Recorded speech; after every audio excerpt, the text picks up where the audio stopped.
Assalamualaikum warahmatullahi wabarakatuh. Kembali lagi ke pertemuan keempat dari teknik reaksi kimia 3. Pada minggu ini kita akan belajar mengenai reaksi fermentasi enzimatis. Pada reaksi ini kita akan belajar mengenai bagaimana reaksi fermentasi enzimatis itu berlangsung dan bagaimana kita akan merancang reaktornya dan juga jenis-jenis dari reaksi fermentasi enzimatis. Sebelum kita memulai perkuliahan hari ini, saya persilahkan teman-teman untuk berdoa terlebih dahulu. Jadi yang kita pelajari hari ini yang pertama, apa itu reaksi fermentasi enzim, dan kedua, bagaimana mekanisme dan kinetika reaksi fermentasi enzim. Yang ketiga adalah reaksi fermentasi enzim pada reaktor batch dan RATB. Yang keempat adalah inhibition atau penghambat pada reaksi fermentasi enzim.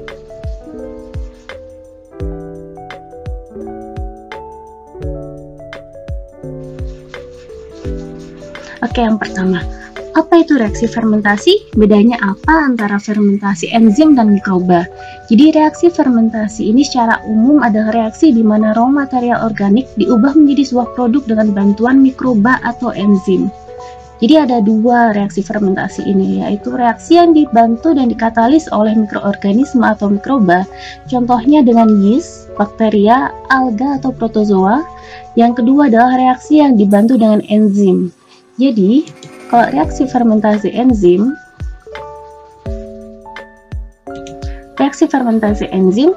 kita punya sebuah bahan organik yang sebagai bahan bakunya.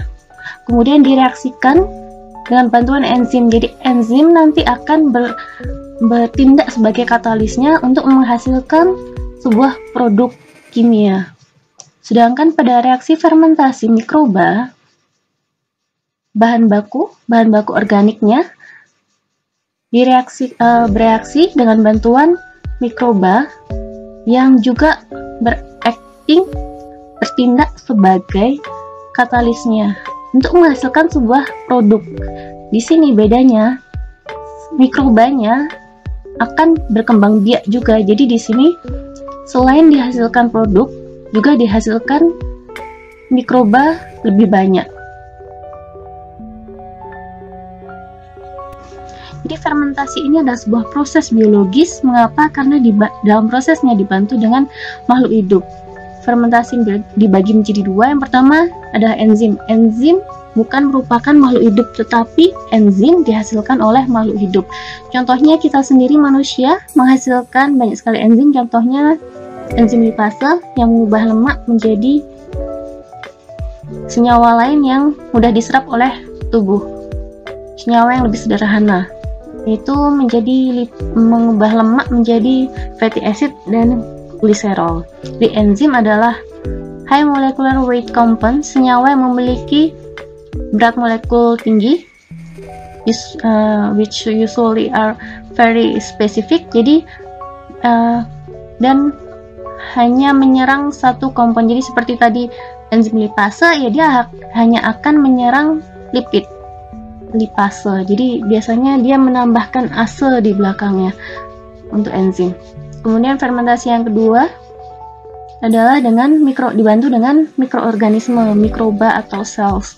Contohnya dengan yeast, bakteria, alga, molds, dan protozoa. Jadi reaksi fermentasi enzimatis dan reaksi fermentasi mikroba, bahan bakunya selalu organic feed. Jadi bahan bakunya adalah bahan-bahan organis.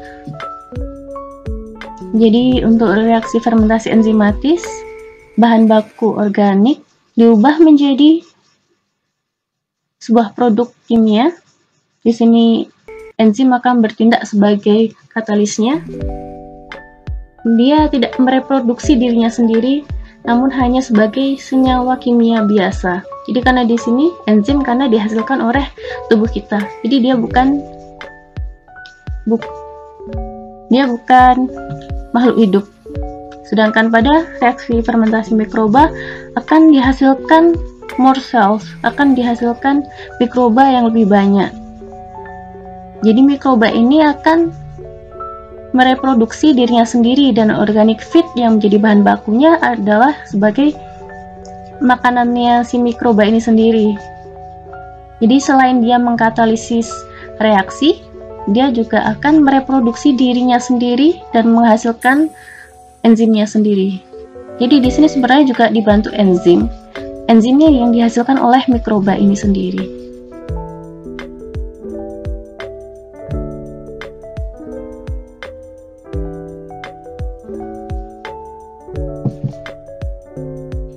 Jadi enzim adalah protein dengan berat molekul tinggi atau zat yang mirip protein yang bekerja pada sebuah substrat atau reaktannya atau zat organik yang tadi diubah menjadi produk untuk mengubah substrat tersebut secara kimia dengan kecepatan reaksi yang jauh lebih cepat.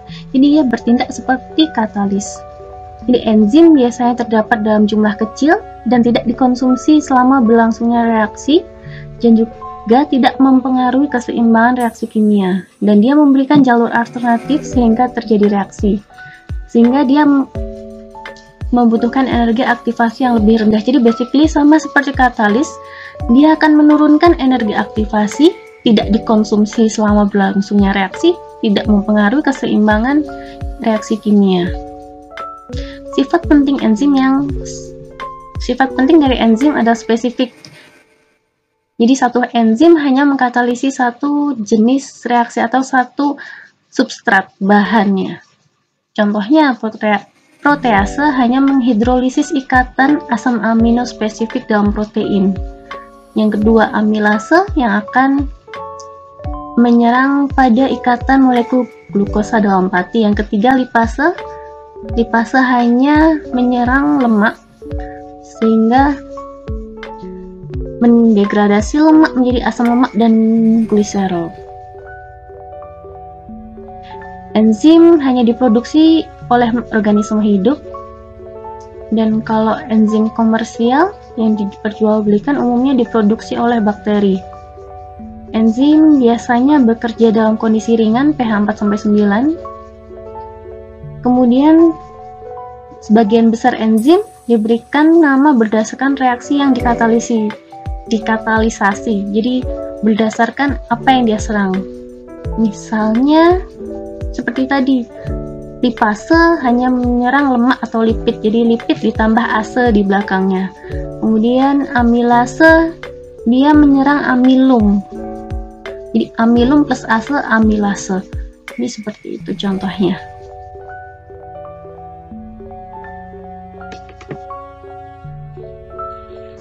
Perbandingan reaksi tanpa dan dengan enzim. Jadi jika kita mereaksikan sebuah substrat atau bahan baku menjadi sebuah produk, jika tanpa enzim, lama dia akan memiliki energi aktivasi yang sangat tinggi, sehingga diperlukan waktu yang sangat lama untuk membentuk sebuah produk. Jika kita tambahkan enzim, energi aktivasinya akan turun, jadi dia akan bertindak seperti katalis untuk menurunkan energi aktivasinya, sehingga waktu yang dibutuhkan untuk reaksi akan jauh lebih cepat. Kita lihat persamaan reaksinya. Jadi kita punya substrat disimbolkan dengan S, bereaksi dengan enzim disimbolkan dengan E.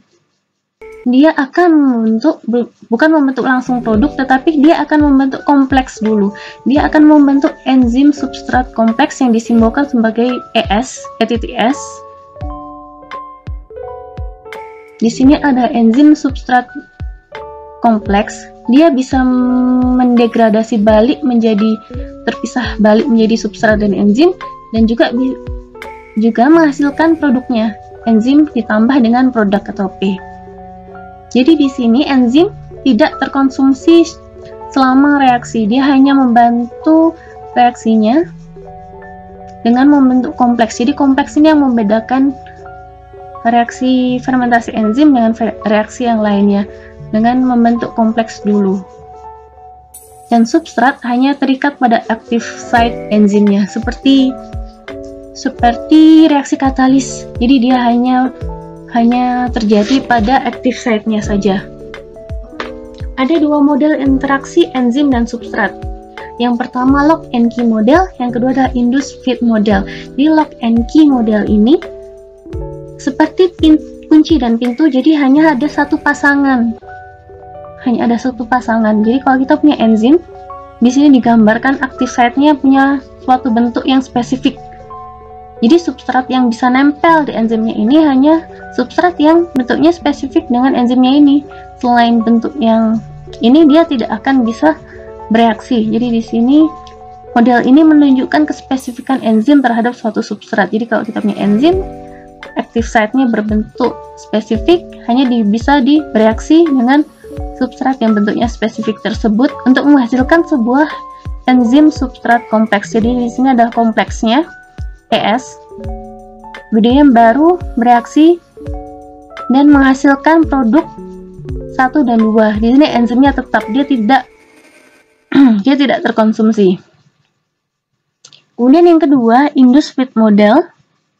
Jadi pada model ini enzim dan molekul substrat akan terdistorsi. Perubahan ini akan mendistorsi satu atau lebih ikatan substrat sehingga menekan dan melemahkan ikatan untuk membuat molekul lebih rentan terhadap penataan ulang atau pelekatan. Jadi active site di sini punya bentuk, bisa kita lihat bentuknya berbeda dengan substratnya, tetapi dia bisa bereaksi. Kemudian substratnya ikatannya akan berubah atau terdistorsi. Enzimnya pun juga terdistorsi pada saat membentuk enzim substrat kompleks. Kemudian dia akan membentuk produk, dan bentuk enzimnya ketika terpisah dari kompleksnya menghasilkan produk, dia akan kembali seperti bentuk yang semula. Jadi bedanya di sini pada induced feed model, substrat dan enzimnya akan mendistorsi enzim dan substratnya, ikatannya berubah menjadi bentuk yang lain. Dia akan menata ulang, menghasilkan produk yang dihasilkan, dan enzimnya kembali menjadi bentuk semula ketika sudah selesai bereaksi.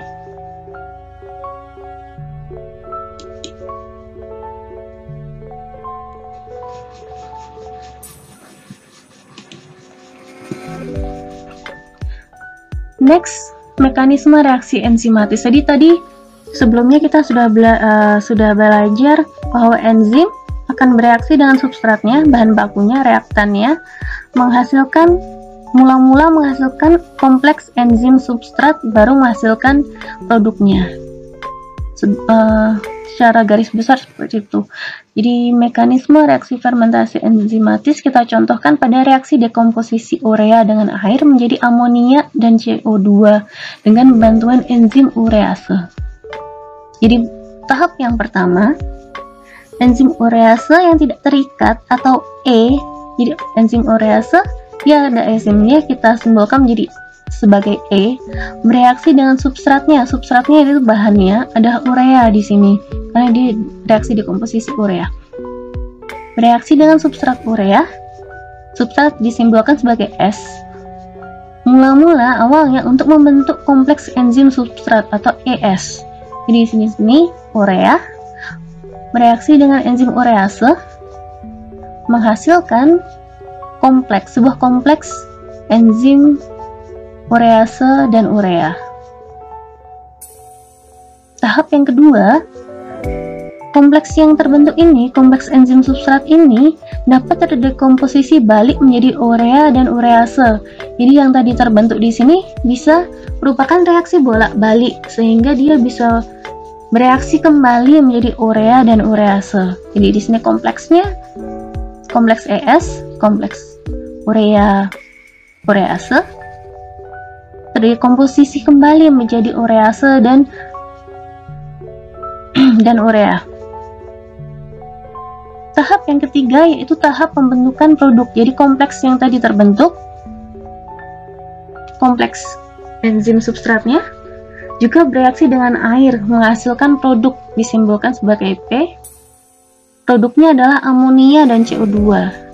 Dan enzim urease akan terbebas kembali, jadi dia akan terbentuk enzim yang tidak terikat lagi, akan take over. Jadi di sini kompleks ES-nya, kompleks enzim substrat, bereaksi dengan air membentuk produknya. Di sini amonia dan CO2. Kemudian enzimnya akan terlepas lagi, terbebas lagi dari kompleksnya, membentuk urease yang tidak terikat. Jadi di sini kembali menjadi enzim bebas. Secara simbolis, mekanisme reaksi ini dituliskan sebagai S substrat ditambahkan dengan E, enzim akan bereaksi bolak-balik membentuk enzim substrat kompleks. Kemudian enzim substrat kompleks dapat bereaksi balik juga, tetapi juga menghasilkan produk yang diinginkan dan enzim yang tidak terikat lagi, enzim bebas. Kita tuliskan kembali mekanisme reaksi yang dicontohkan tadi sebelumnya, yaitu reaksi dekomposisi urea menjadi bentuk simbol. Tahap yang pertama yaitu tahap pembentukan kompleks enzim substrat atau ES. Jadi substrat bereaksi dengan enzim menghasilkan kompleks enzim substrat atau ETTS. Nanti saya akan menyebutnya ini adalah kompleks substrat atau ES dengan konstanta kecepatan reaksinya K1. Jadi persamaan kecepatan reaksi untuk pembentukan kompleksnya adalah K1 dikalikan dengan konsentrasi enzim dikalikan dengan konsentrasi substratnya. Di sini adalah reaktannya. Kemudian tahap yang kedua, dekomposisi balik kompleks ES menjadi enzim dan substrat. Jadi ES bereaksi menjadi enzim dan substratnya. Kita tuliskan sebagai persamaan kecepatan reaksi yang kedua, R2 untuk ES. Di L2 untuk kompleks ES adalah minus, karena ES di sini dikonsumsi, minus K2 dikalikan dengan konsentrasi enzim substrat kompleks. Kemudian yang ketiga adalah reaksi pembentukan produknya. Jadi kompleks yang sudah terbentuk, kompleks enzim substrat atau ES, bereaksi dengan air menghasilkan produk dan enzim yang terrecovery. Jadi yang ketiga untuk persamaan kecepatan reaksi pembentukan kompleks substrat yang ketiga adalah minus, karena ES-nya dikonsumsi, minus K3 dikalikan dengan konsentrasi kompleks dikalikan dengan konsentrasi air. Secara umum, rate of formation of produknya, jadi persamaan kecepatan reaksi pembentukan produknya. Di sini kita lihat RP-nya adalah K3 dikalikan dengan konsentrasi air dan konsentrasi kompleks enzim substrat. Di sini kita tidak tahu berapa konsentrasi enzim substrat yang terbentuk. Jadi kita harus mensubstitusi nilai konsentrasi enzim substrat ini dengan persamaan yang lain. Jadi kita cari persamaan ES-nya dulu dari persamaan kecepatan reaksi pembentukan kompleks yang sudah kita tuliskan sebelumnya, 3 reaksi ini. Jadi rate of formation of enzim substrat kompleks total, jadi karena reaksinya ada 3, reaksi pembentukan kompleksnya ada 3, kita cari totalnya berapa, total kecepatan reaksi pembentukan enzim kompleks enzim substrat. RES, persamaan kecepatan reaksi enzim substrat kompleks, adalah total dari semua reaksi yang melibatkan pembentukan maupun konsumsi enzim substrat kompleks atau ES. Jadi RES totalnya adalah R1 ditambah R2 ditambah R3, karena ada 3 reaksi yang melibatkan ES. Kita tuliskan satu-satu. RES sama dengan K1E, konsentrasi E dan konsentrasi substrat, ditambah di sini minus tambah minus, K2 konsentrasi ES dikurangi K3 konsentrasi air konsentrasi kompleks substrat enzim sama dengan 0. Kenapa sama dengan 0? Karena di sini enzim kompleks substrat enzim tidak dihasilkan. Jadi dia hanya bereaksi bolak-balik di dalam reaksi ini, dia tidak dihasilkan, maksudnya tidak membentuk suatu produk, dia tidak terkonsumsi sama sekali. Jadi dia nilainya adalah 0. Yang kita cari di sini tadi adalah berapa nilai ES-nya. Jadi kita rearrange bersamaan ini yang sudah kita bentuk di ES-nya sama dengan 0. Kita rearrange untuk menghasilkan bersamaan berapa itu ES. Kita rearrange mendapatkan nilai dari konsentrasi enzim substrat kompleks adalah K1 dikalikan dengan konsentrasi enzim dikalikan dengan konsentrasi substrat dibagi dengan K2 plus K3 dikalikan dengan W. Jadi kita sudah dapat persamaan untuk nilai konsentrasi enzim substrat kompleks. Kemudian kita substitusikan ke persamaan RP yang di atas. Tinggal untuk mengajukan ES di sini. Jadi RP sama dengan K1 K3 ESW per K2 plus K3 konsentrasi air.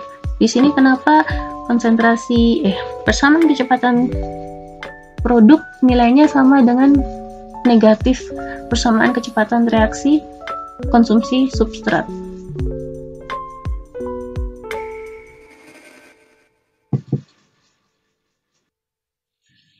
Jadi dari slide sebelumnya kita sudah mendapatkan persamaan kecepatan reaksi pembentukan produk maupun konsumsi substrat.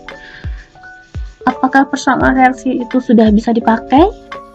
Sayangnya belum bisa kita pakai. Mengapa? Karena di sini kita belum tahu berapa nilai konsentrasi enzim bebas. Jadi di sini di sini adalah enzim bebasnya. Jadi karena kita tidak tahu nilainya, yang kita tahu adalah berapa enzim mula-mula yang kita tambahkan ke dalam reaksi, yaitu disebut dengan nilai enzim totalnya. Jadi nilai konsentrasi enzim bebas atau E dan enzim yang terbentuk kompleks atau kompleks ES sangat sulit untuk evaluasi. Yang hanya kita tahu adalah berapa enzim total yang kita tambahkan di awal reaksi. Jadi ET, enzim totalnya adalah jumlah dari enzim yang bebas dan enzim yang terikat pada substratnya. Jadi ET, nilai enzim total, adalah konsentrasi enzim bebas ditambah dengan konsentrasi kompleks ES. Nilai ES tadi sudah diketahui dari slide sebelumnya, jadi tinggal kita substitusikan ke dalam persamaan ET. Kemudian kita rearrange persamaan ini untuk mendapatkan nilai E-nya. Kita dapatkan nilai E-nya, kemudian sudah dapat nilai E-nya, kita substitusi ke persamaan RP yang sebelumnya untuk mensubstitusi nilai E-nya.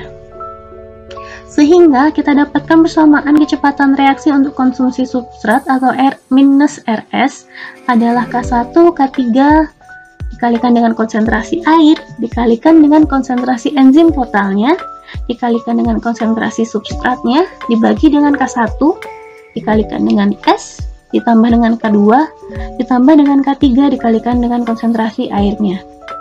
Persamaan ini masih persamaan yang spesifik untuk reaksi yang kita gunakan sebelumnya. Tadi kita kan reaksinya di sini reaksi dekomposisi urea dengan enzim urease menjadi amonia dan CO2. Jadi persamaan ini masih persamaan reaksi yang spesifik untuk reaksi yang tadi. Dari persamaan reaksi ini kita bisa mendapatkan persamaan kecepatan reaksi yang umum kita gunakan pada reaksi fermentasi enzimatis. Jadi persamaan yang bisa kita gunakan untuk berbagai kasus dalam reaksi enzimatis disebut dengan persamaan reaksi Michaelis-Menten.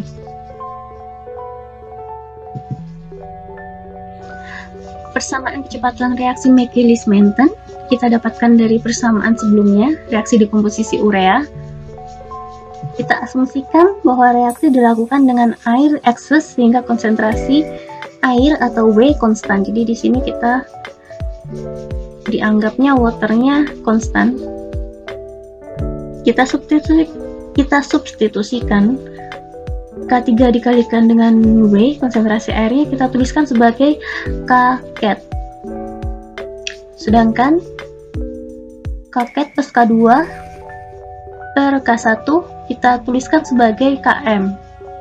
Kita substitusikan kedua persamaan ini ke dalam persamaan kecepatan reaksi konsumsi substrat yang kita dapat dari reaksi dekomposisi urea, menghasilkan persamaan reaksi Michaelis-Menten yang bisa kita gunakan untuk berbagai kasus reaksi fermentasi enzim. Jadi persamaan untuk reaksi Michaelis-Menten ini minus RS kita dapatkan sama dengan Kket dikalikan dengan enzim total, konsentrasi enzim total dikalikan dengan S dibagi dengan konsentrasi substrat ditambah dengan Km. Kita substitusikan lagi untuk mendapatkan persamaan Michaelis-Menten yang lebih umum. Kita tuliskan Kket dikalikan dengan enzim total sebagai Vmax sama dengan minus RS sama dengan Vmax dikalikan dengan konsentrasi substrat dibagi dengan Km ditambah dengan S. Jadi Km ini adalah Michaelis-Menten constant, angka yang menggambarkan kekuatan tarik atau attraction dari enzim terhadap substratnya.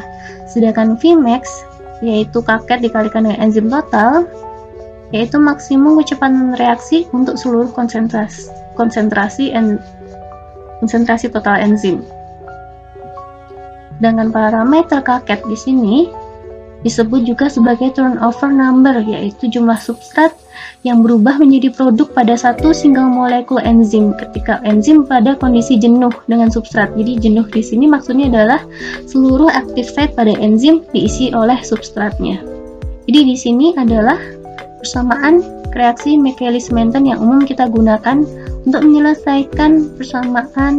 menyelesaikan kasus-kasus reaksi fermentasi enzim.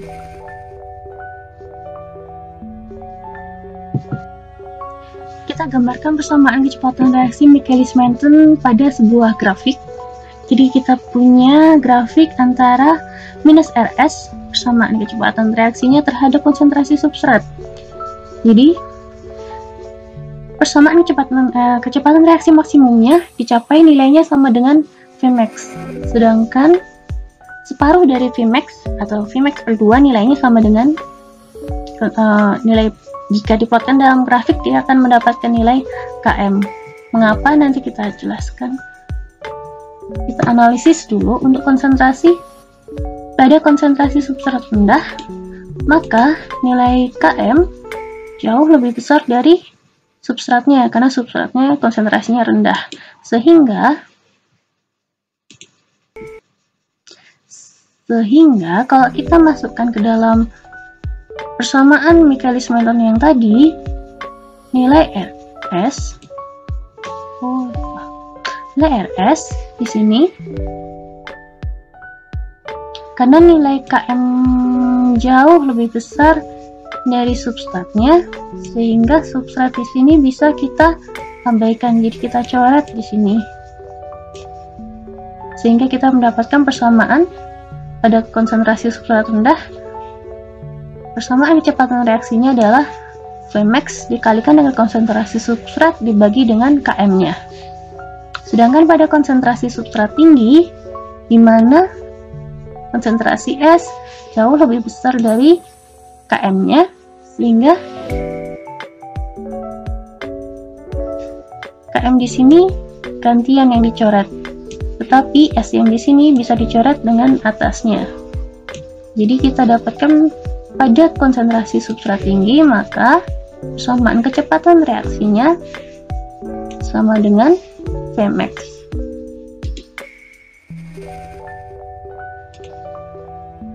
So what does Km represent? Jadi pada kasus, jika kita punya kasus persamaan kecepatan reaksinya sama dengan Vmax per 2. Kita masukkan ke dalam persamaan Michaelis-Mentonnya, kita dapat Km sama dengan separuh dari S-nya. Jadi nilai konstanta Michaelis-Menton ini sama dengan konsentrasi substrat, di mana laju reaksi sama dengan separuh atau setengah dari laju maksimumnya. Jika nilai Ca sama dengan nilai Km, maka artinya separuh enzim pada kondisi bebas, dengan separuhnya membentuk kompleks dengan substratnya atau membentuk ES-nya. Dan jika konsentrasi Ca di sini konsentrasi substrat, Jadi Ca di sini, misal kita punya substratnya disimbolkan sebagai A. Jadi Ca sama dengan Km, separuh enzim akan pada kondisi bebas dan separuh sisanya membentuk kompleks dengan substratnya. Jika Ca konsentrasi substratnya jauh lebih besar dari nilai Km-nya, maka artinya kebanyakan dari enzim akan membentuk kompleks dengan substratnya. Sedangkan jika nilai konsentrasi substratnya jauh lebih kecil dari nilai koefisien Michaelis-Mentonnya, maka artinya kebanyakan dari enzim pada kondisi bebas. Setelah belajar tentang kinetika reaksinya, jadi sekarang kita belajar bagaimana reaksi fermentasi enzim ini jika kita lakukan pada reaktor. Yang pertama kita tinjau jika dilakukan pada reaktor batch ataupun plug flow. Yang kedua jika kita gunakan mixed flow atau RATB. Yang pertama jika kita gunakan pada reaktor batch atau plug flow. Jadi neraca mol pada reaktor batch yang berisi urea, misal tadi kita masih gunakan contoh dekomposisi urea, jadi neraca molnya adalah dN urea per dt minus sama dengan minus R urea dikalikan dengan volumenya. Karena dia batch, jadi volume awal sama dengan volume akhir, jadi bisa kita coret volumenya, N sama dengan, jadi N di sini kan sama dengan C dikalikan dengan V, bisa kita coret volumenya, jadi minus dC per dt sama dengan minus R. Sedangkan di sini minus R-nya di sini karena dekomposisi, kita gunakan persamaan reaksi Michaelis-Menton. Jadi kita substitusikan persamaan reaksi Michaelis-Mentonnya.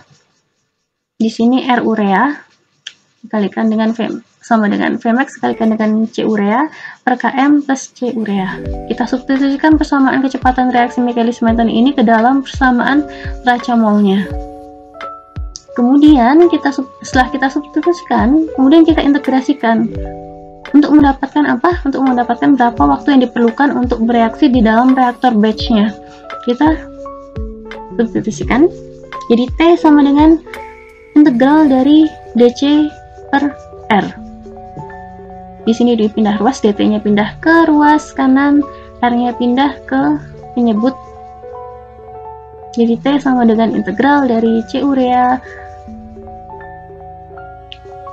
dC urea per minus R. R-nya kita substitusikan dari Michaelis-Mentonnya, sehingga kita dapatkan persamaan untuk menghitung waktu yang diperlukan untuk bereaksi pada reaktor batch. Jika kita ketahui konversinya, di mana konversi adalah jadi di mana konsentrasi urea adalah C urea awal, C urea mula-mula dikalikan dengan 1 minus X. Kita substitusikan nilai C urea di sini ke dalam persamaan T-nya. Kita hasilkan berapa waktu yang diperlukan untuk reaksi jika diketahui konversinya.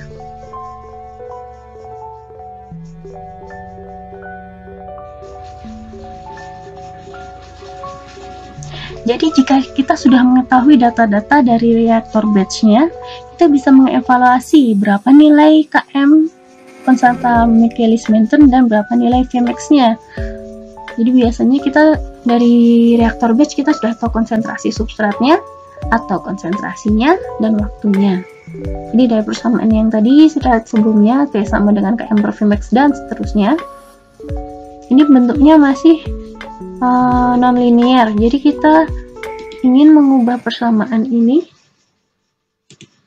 menjadi bentuk linear, yaitu Y sama dengan A plus BX. Jadi di sini A adalah interceptnya dan B adalah slope-nya, dimana slope adalah Y per X. Jadi kita rearrange persamaan ini. Kita akan merearrange persamaan ini menjadi bentuk linearnya, Y sama dengan A plus BX. Kita rearrange, kita dapatkan persamaan ini, yaitu seperti kalikan dengan ln 1 per 1 minus X sama dengan Vmax per Km minus C urea 0, C urea mula-mula dikalikan dengan konversi dibagi dengan Km kalikan dengan T. Jadi di sini seperti ln 1 minus X adalah Y-nya sama dengan Vmax per Km sebagai A-nya atau slope-nya, atau intercept-nya, dikurangi dengan 1 per Km. Jadi Km di sini sebagai 1 per Km sebagai B-nya minus 1 per Km karena di sini negatif. Minus 1 per Km sebagai B-nya dikalikan dengan X. X-nya di sini adalah C urea mula-mula. C urea mula-mula dikalikan dengan konversi dibagi dengan waktu, ini adalah X-nya. Jadi tinggal kita plotkan persamaan ini ke dalam sebuah grafik, menjadi sebuah grafik. Kemudian kita tinggal evaluasi berapa nilai slope dan berapa nilai intercept-nya. Jadi langsung kita dapat nilai Vmax dan nilai Km-nya.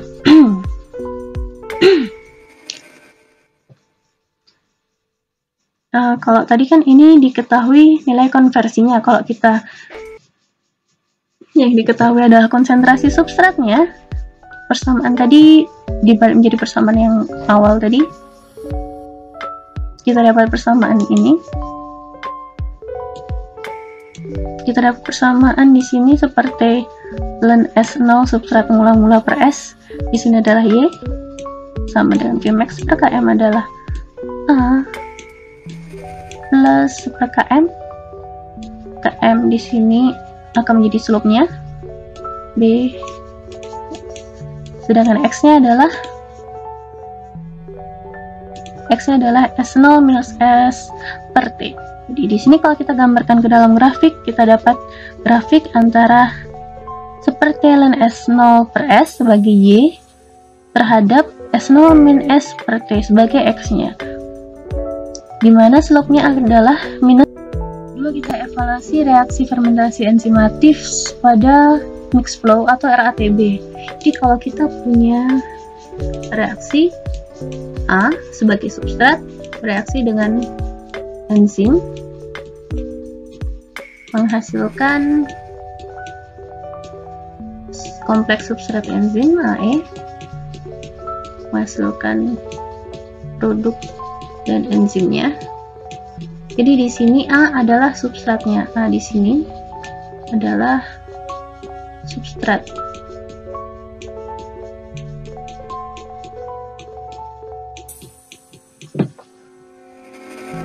Mula-mula kita tuliskan neraca masanya dulu. Input minus output minus react yang bereaksi sama dengan akumulasi. Karena dia RATB adalah, jadi dia nilainya 0. Steady state, karena RATB adalah steady state, maka nilai akumulasinya adalah 0. Jadi di sini CA0 yang masuk adalah CA0 konsentrasi mula-mula dikalikan dengan flow rate-nya FV minus yang keluar CA dikalikan dengan FV dikurangi yang bereaksi minus RA dikalikan dengan volume sama dengan 0. Kemudian kita rearrange, kita dapatkan V per FV sama dengan CA0 minus CA per minus RA. Di sini V per FV volume dibagi dengan flow rate-nya adalah tau, di mana tau adalah waktu tinggalnya. Terus di sini kita masih punya minus RA. Minus RA kita tahu ada reaksi fermentasi enzimatis, jadi kita gunakan bersamaan reaksi Michaelis-Menten. Minus RS sama dengan Vmax kalikan dengan S, di mana S di sini, kedua S di sini, karena kita reaksinya A, dia adalah CA. Jadi S kita substitusikan jadi CA, jadi Vmax kalikan dengan CA per KM plus CA, sehingga kita substitusikan RS ke RA, maka kita dapatkan waktu tinggalnya adalah tau sama dengan CA0 minus CA dikali dengan KM plus S, di sini S-nya adalah CA per Vmax dikalikan dengan SS, di sini adalah CA.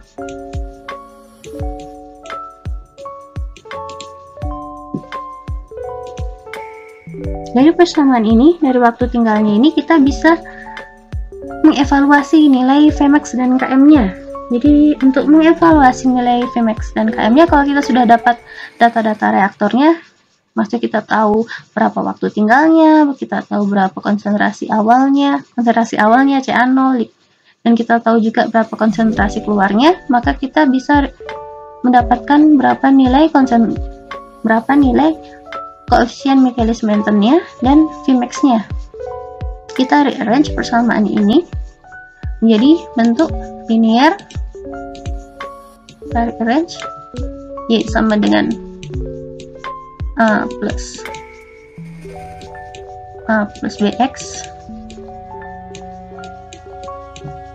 Kita rearrange, kita dapatkan untuk mengevaluasi nilai Km dan Vmax-nya. CA di sini adalah Y sama dengan minus KM di sini adalah A ditambah dengan Vmax di sini dia adalah. Jadi pada reaksi fermentasi enzimatis ini dapat juga terjadi hambatan atau inhibition.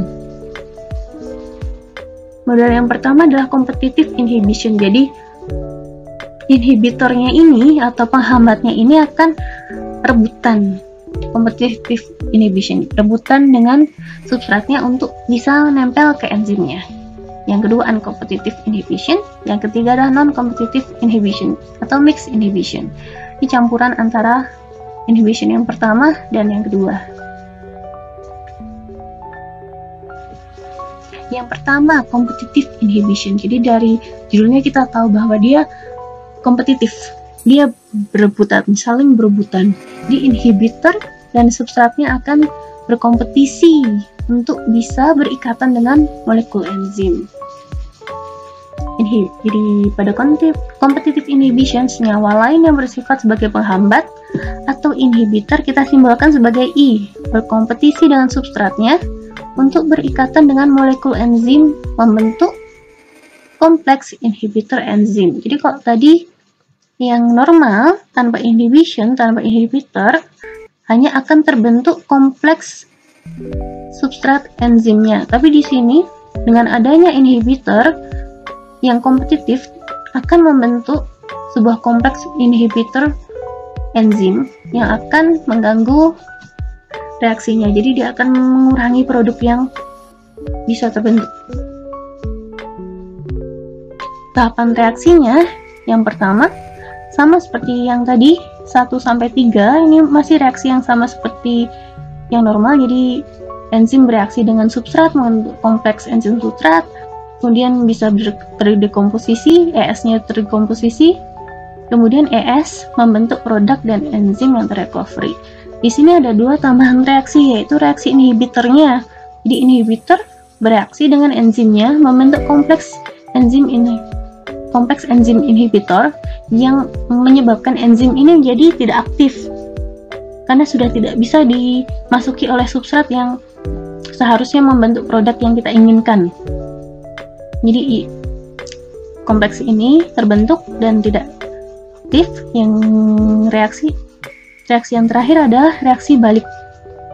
Reaksi dekomposisi balik dari kompleks inhibitor enzim ini membentuk enzim interleukin dan inhibitor bebasnya. Kalau kita lihat di gambarnya, kalau kita gambarkan jadi enzim, ada substrat dan ada inhibitor. Kalau kita pakai model log, dia punya permukaan aktif yang sama, jadi bisa dimasuki oleh S, bisa juga dimasuki dengan I. Kemudian mereka saling berebutan untuk masuk ke dalam active site dari enzim ini. Jika dia bereaksi dengan S, substratnya, maka enzimnya akan aktif dan membentuk produk yang kita inginkan.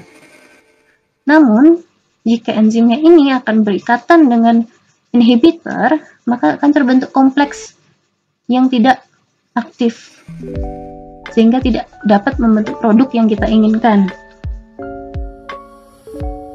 Ini kalau diagram, kalau dituliskan sebagai simbolnya E dan S. Jadi ES membentuk kompleks E. Enzim dan substrat membentuk kompleks ES, membentuk enzim dan produk. Jika bereaksi dengan inhibitor, maka akan membentuk kompleks enzim inhibitor. Persamaan kecepatan reaksi pembentukan produk masih sama, karena produk hanya dihasilkan dari reaksi yang ketiga. Jadi RP sama dengan K3 dikalikan dengan konsentrasi ES.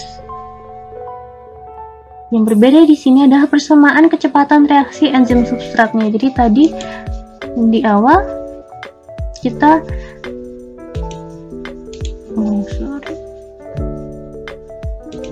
di awal persamaan R dari ES, persamaan kecepatan reaksi dari S ini adalah total dari reaksi-reaksi yang melibatkan pembentukan ES. Jadi yang terlibat ES di sini, yang terlibat adalah reaksi 1, reaksi 2, reaksi 3. Di sini total ini nilainya sama dengan 0. Ini R1, R2, dan R3.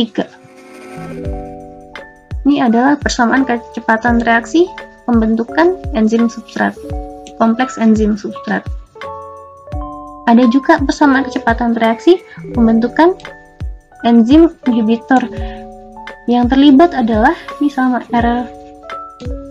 REI sama dengan R yang keempat tambah R yang kelima. Kalau yang di sini R1, R2, R3.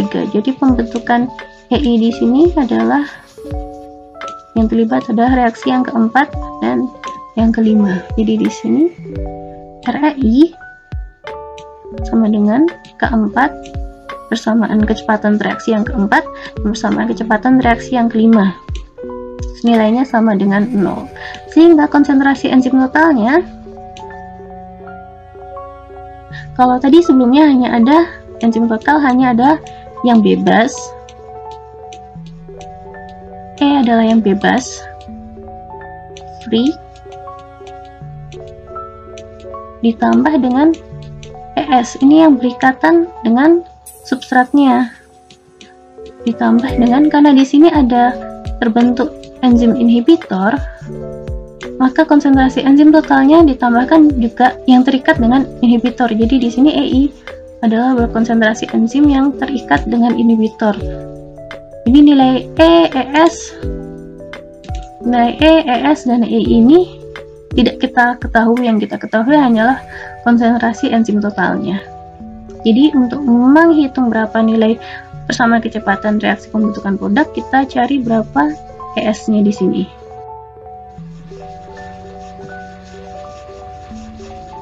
Jadi persamaan kecepatan reaksi pembentukan produk dengan adanya inhibitor yang kompetitif,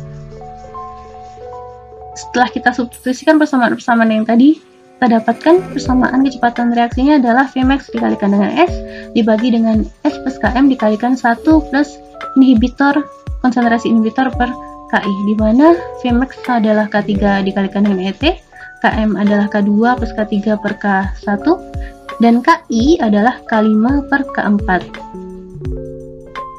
Jadi kita bandingkan persamaan kecepatan reaksi dengan adanya inhibitor kompetitif dengan persamaan kecepatan reaksi Michaelis-Menten. Jadi bentuknya di sini sama. Kita lihat di sini bentuknya sama, Vmax dikalikan dengan S per Km plus konsentrasi substrat ditambah dengan Km. Km di sini dikalikan dengan 1 plus konsentrasi inhibitor per KI. Jadi di sini bedanya hanyalah Km yang dikalikan dengan konsentrasi inhibitornya. Untuk mengevaluasi nilai parameter yaitu Vmax dan konstanta Michaelis-Menten, maka kita linearisasi lagi bersama kecepatan reaksi ini menjadi 1 per minus Rs sama dengan 1 per Vmax 1 per minus Rs nya di sini adalah Y, 1 per Vmax di sini adalah interceptnya ditambah 1 per S ini adalah X nya, dan Km per Vmax dikalikan dengan 1 plus konsentrasi inhibitor per KI di sini adalah B nya atau slope nya.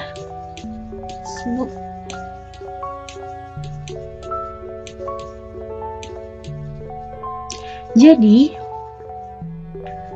kalau kita lihat dari persamaan ini, kalau kita konsentrasi inhibitornya naik, konsentrasi di sini, maka artinya dengan kenaikan nilai konsentrasi inhibitor ini, slope-nya akan semakin besar. Sehingga kalau kita gambarkan ke dalam grafik 1 per minus Rs terhadap 1 per S, ini jika tanpa inhibition. Kemudian jika ada inhibition, dia akan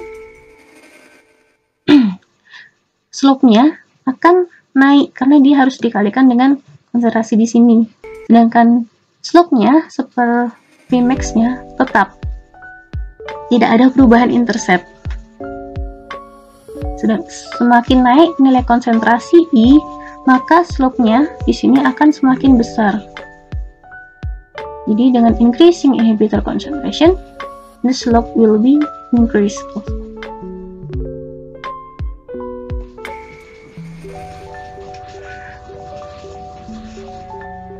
Model inhibition yang kedua adalah uncompetitive inhibition. Jadi di sini uncompetitive, walaupun uncompetitive, tapi dia juga mengganggu proses reaksinya.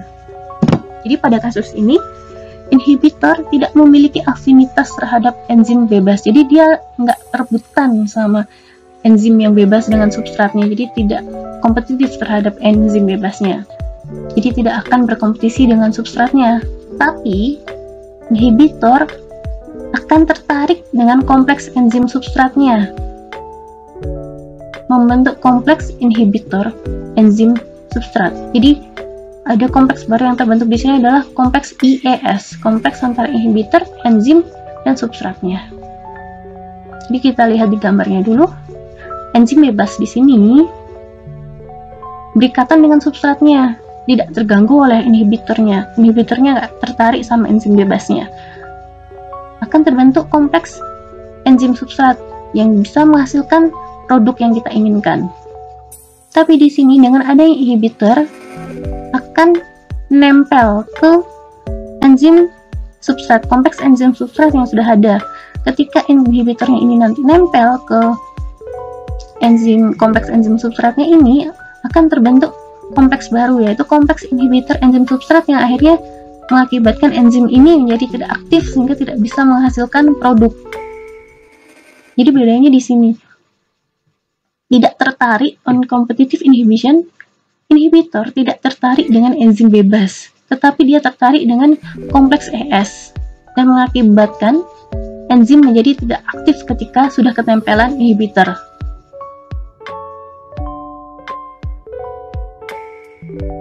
Kalau kita lihat dari simbolnya di E plus S, menghasilkan kompleks S, menghasilkan enzim dan produk, tetapi dengan adanya inhibitor akan menghasilkan kompleks inhibitor enzim substrat. Kita lihat persamaan kecepatan reaksinya satu-satu. Untuk tahap 1, 2, dan 3 masih sama dengan reaksi enzimatis yang biasa. Yang berbeda adalah pada tahap reaksi keempat dan kelima, yaitu tahap pembentukan kompleks inhibitor enzim dan substrat. Kemudian dari komposisinya, jadi inhibitor nyaplok bereaksi dengan ES menghasilkan kompleks inhibitor enzim substrat yang mengakibatkan enzim menjadi tidak aktif, tetapi di sini kompleksnya ini akan bisa terdekomposisi balik jadi inhibitor dan kompleks ES. Tahapnya caranya sama seperti yang sebelumnya tadi, jadi kita cari berapa ES-nya, kemudian kita substitusikan, menghasilkan persamaan kecepatan reaksi pembentukan produknya adalah minus RS sama dengan Vmax dikalikan dengan S per Km plus S kali 1 plus konsentrasi inhibitor dikalikan dengan dibagi dengan KI.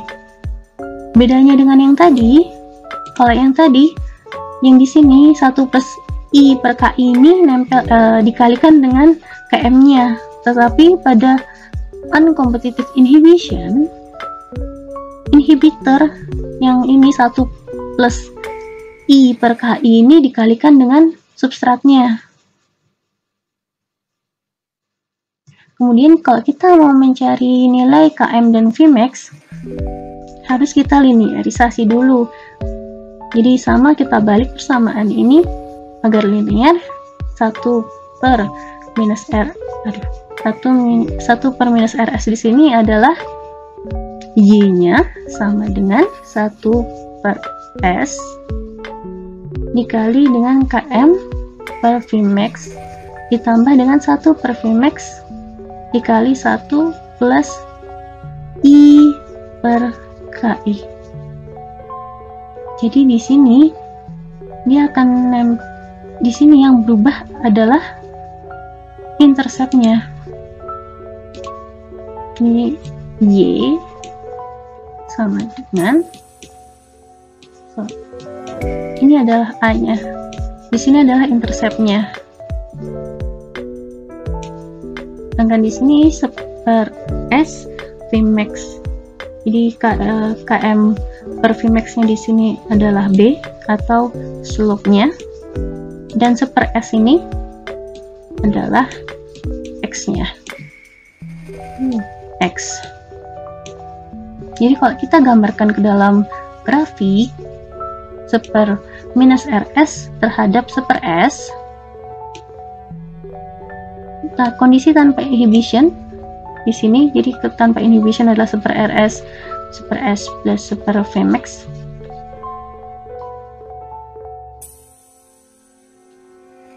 Dengan adanya inhibition akan mengubah interceptnya. Ini ketika ada inhibitor, dia akan mengubah interceptnya, bukan lagi slope-nya. Kalau tadi yang di competitive inhibition, dia akan mengubah slope-nya. Jadi grafiknya semakin lama akan semakin landai, semakin tajam. Kalau di sini karena dia mengubah interceptnya, jadi yang berubah adalah interceptnya di sini. Semakin lama dengan naiknya inhibitor, dia akan semakin naik. Grafiknya akan semakin naik dengan naiknya konsentrasi enzim. Jadi di sini bedanya adalah slope-nya tetap, tetapi yang berubah adalah interceptnya.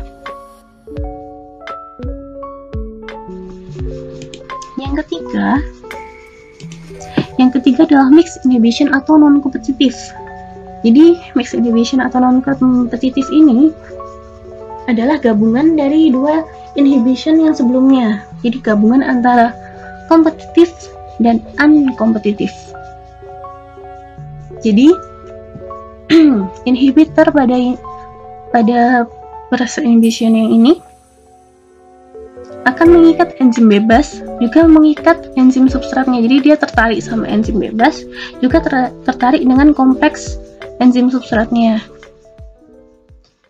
Jadi kalau kita gambarkan, enzim bebas bereaksi dengan substrat, membentuk kompleks enzim substrat.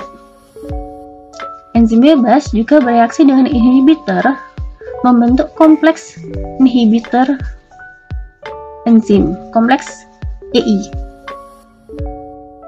Di sini kompleks yang terbentuk, kompleks ES yang terbentuk juga bisa diikat sama inhibitornya. Jadi inhibitor masuk ke kompleks ES-nya ini, membentuk kompleks enzim inhibitor substrat.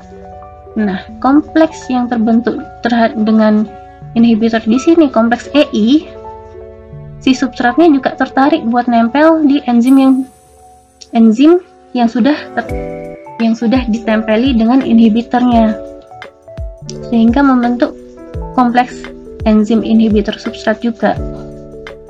Jadi di sini inhibitor tertarik dengan enzim bebas, juga tertarik dengan enzim yang sudah terikat dengan substrat, dan juga substratnya tertarik dengan enzim yang sudah terikat dengan inhibitor. Dia akan ada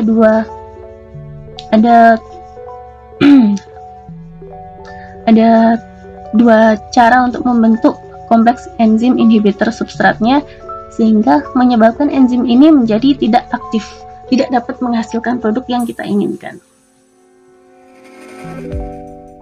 Jadi ada 5 tahap. Yang tahap pertama, sama reaksi yang pertama adalah sama reaksi pembentukan kompleks substratnya.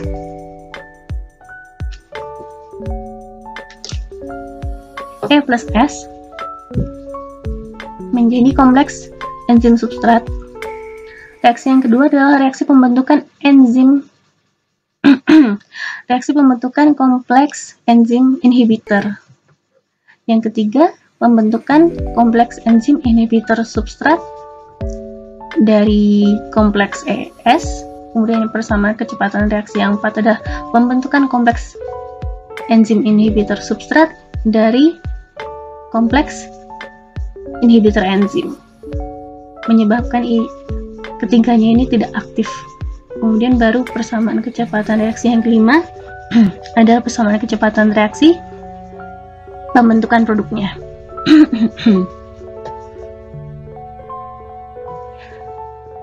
Tahapnya untuk mencari persamaan kecepatan reaksi sama seperti sebelumnya tadi. Kita dapatkan minus RS sama dengan Vmax dikalikan dengan S dibagi dengan S plus Km dikalikan dengan 1 plus inhibitor per KI. Jadi di sini yang tadi kalau satu ruas, di sini keduanya S plus Km-nya semuanya dikalikan dengan inhibitornya. Jadi S plus Km seluruhannya dikalikan dengan 1 plus inhibitor per KI. Kemudian untuk mengevaluasi nilai parameter Vmax dan Km-nya, kita linearisasi. Kita dapat persamaan yang di sini. Kita bisa lihat bahwa super Vmax-nya dikalikan dengan konsentrasi inhibitor, dan juga super S Km per Vmax-nya juga dikalikan dengan konsentrasi inhibitor. Jadi dengan adanya inhibitor dengan proses non-kompetitif ini atau mix ini, campuran ini akan mempengaruhi nilai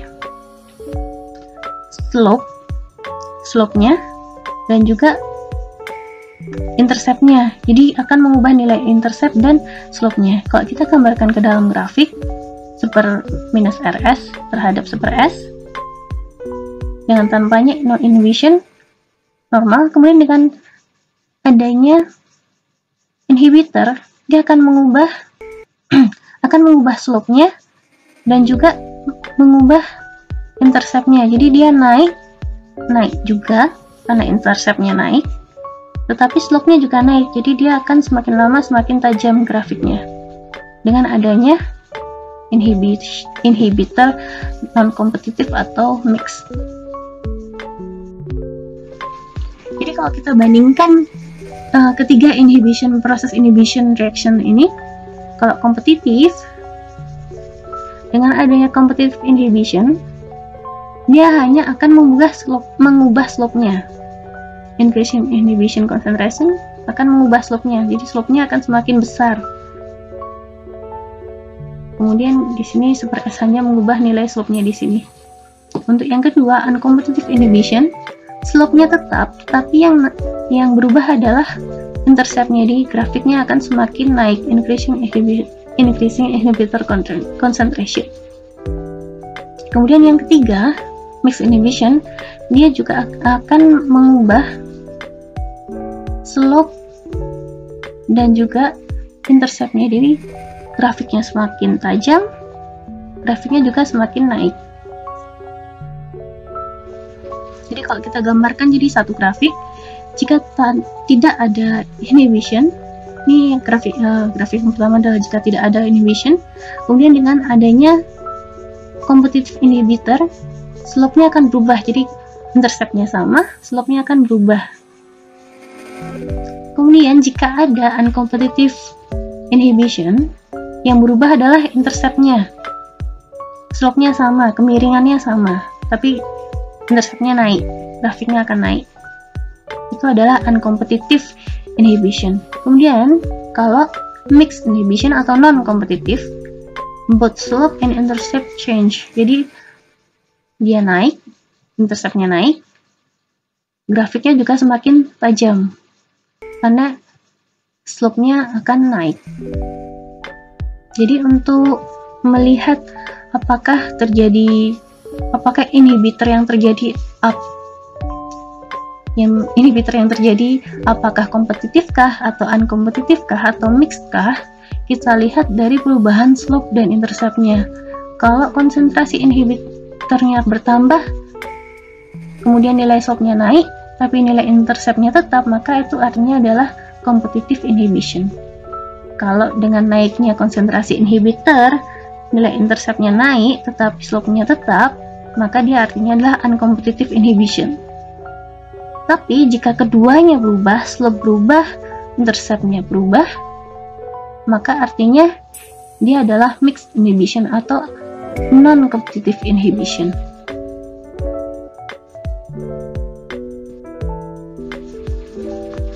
Oke, materi hari ini selesai sampai di sini. Jika ada yang belum paham dan ingin ditanyakan, silahkan hubungi saya, baik bisa lewat grup atau japri. Kurang lebihnya mohon maaf. Wassalamualaikum warahmatullahi wabarakatuh.